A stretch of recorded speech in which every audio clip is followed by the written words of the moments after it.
Tak pre mňa to bola určite nová situácia, do ktorej som ako sociálny pracovník bola vložená pred v podstate skoro 2 rokmi, kedy vojnový konflikt začal. A pre mňa osobne je to určite pomoc človeku.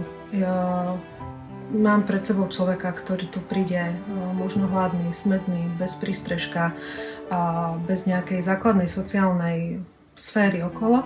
A v podstate mojou úlohou je byť pre ňoho v prvom rade človekom. Это неизвестно, когда закончится, поэтому мы, живя тут, в этой стране, мы прогибаемся, учимся, изучаем язык ваш, изучаем сферу общения. Даже если у нас внутри очень больно, и мы встаем и смотрим на всех и везде, что живое, что стоит, что двигается. Это пока есть как есть.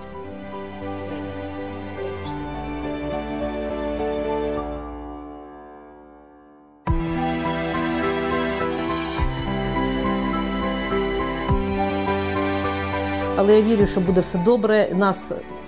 Я впевнена, що країни нас не залишать і будуть нам підтримувати і допомагати далі. А ми будемо, що можемо, віддавати своє добро, свою любов, свої чисті і гарячі серця вам, людям, які нам допомагають.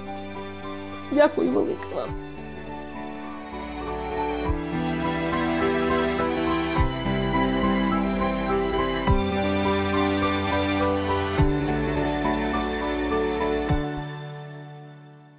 Dom je dosť veľký a nechcela som byť sama. Bolo mi smutno. Teraz mi je veselo, lebo mám ich tu, no takže viete, všetky sa stretneme, vypijeme čajík, porozprávame, no a dobre nám je. Ja som spokojná, že sú tu a som šťastná.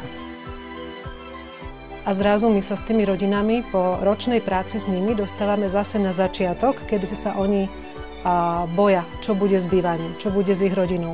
Veľa nám hovorí, my sa máme vrátiť naspäť na Ukrajinu a sú to veľakrát rodiny zraniteľné, či už seniori, alebo sú tam zdravotne postihnutí, sú tam maličké deti a oni vedia, že oni sa nemôžu na tú Ukrajinu vrátiť, lebo by sa dostali zase do tej istej situácie.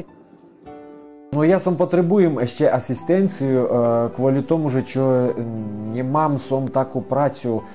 Червоний кріж мій вравив, що може оплатити ще курси, я мог би скончити ту курси водіч високоздвижного возика, а то є по цілій Європейській Унії, я би сам мог працювати. Kancelária prvého kontaktu je pre nich, dá sa povedať, dôležitý bod, kde nachádzajú nejakú dôveru a istotu a kde si riešia svoje veci do budúcna.